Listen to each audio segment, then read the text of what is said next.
یہ میری فیوریٹ ترین حدیث ہے حدیث قدسیوں میں سے، صحیح مسلم میں کتاب البر والصلہ چیپٹر کے اندر حدیث قدسی، الفاظ اللہ تعالیٰ کے، فرمان اللہ تعالیٰ کا نبی صلی اللہ علیہ وسلم کے مبارک منہ سے۔ سیدنا ابو ذر غفاری رضی اللہ تعالیٰ عنہ نبی صلی اللہ علیہ وسلم سے بیان فرماتے ہیں کہ اللہ تعالیٰ فرماتا ہے، نمبر 1، اے میرے بندو، میں نے اپنی ذات کے اوپر ظلم حرام کر دیا ہے اور اسے تمہارے درمیان بھی حرام کر دیا ہے، لہذا تم بھی ایک دوسرے پر ظلم مت کرو۔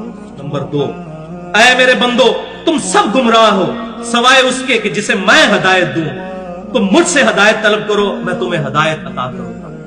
نمبر 3، اے میرے بندو، تم سب بھوکے ہو سوائے اس کے جسے میں کھانا کھلا دوں، تم مجھ سے کھانا طلب کرو، میں تمہیں کھانا کھلاؤں گا۔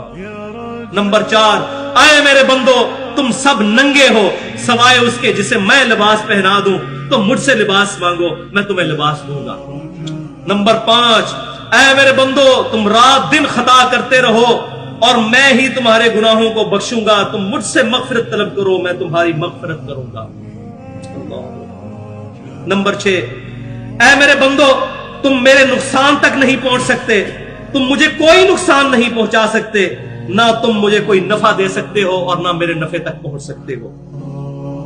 نمبر 7، اے میرے بندو، اگر تمہارے اگلے اور پچھلے انسان اور جن سب کے سب مل کر اس پرہیزگار شخص کی طرح ہو جائیں جو تم میں سب سے پرہیزگار ہے، تم میری بادشاہت میں کوئی اضافہ نہیں کر سکتے۔ اے میرے بندو، نمبر 8، اے میرے بندو، اگر تم اگلے پچھلے انسان اور جن سب کے سب اس گناہگار شخص کی طرح ہو جائیں جو تم میں سب سے زیادہ گناہگار ہے، میری بادشاہت میں کمی نہیں کر سکتے۔ اللہ کو کوئی نہیں، اللہ الصمد، اللہ بے نیاز ہے۔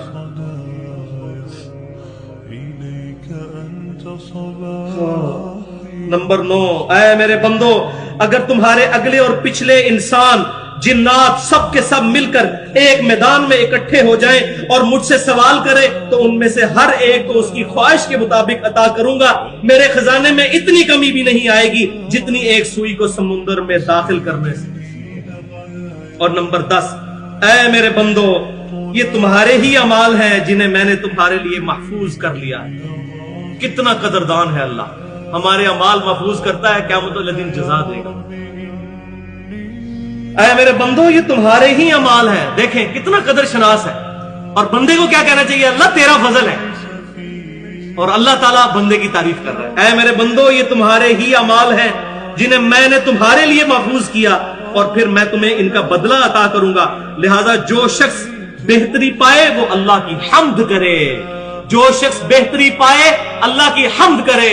الحمدللہ رب العالمین، سبحان اللہ و بحمدہ عدد خلقہ ورضا نفسہ وزنت عرشہ ومداد کلماتہ۔ جو کوئی بھلائی پائے، کوئی اس کو اچھائی پہنچے، کوئی نفع ملے تو میری حمد کرے، اور جو کوئی تم میں سے اس کے برعکس پائے یعنی برائی پہنچے، اس کو تکلیف، تو وہ صرف اپنی ذات کو ملامت کرے۔ اللہ تعالیٰ اپنے بندوں پر ظلم نہیں کرے، اپنی ذات کو ملامت کرے۔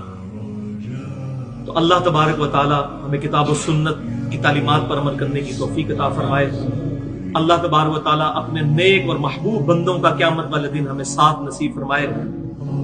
اللہ تبارک و تعالیٰ ہمیں مدینہ شریف میں شہادت کی موت، جنت البقیع میں مدفن اور جنت الفردوس میں اپنے محبوب صلی اللہ علیہ وسلم کا پڑوس نصیب فرمائے۔ جو حق بات میں نے کہی ہمارے دلوں میں راسخ فرمائے، اگر میرے منہ سے کوئی غلط بات نکل گئی تو ہمارے دلوں سے معاف کر دے۔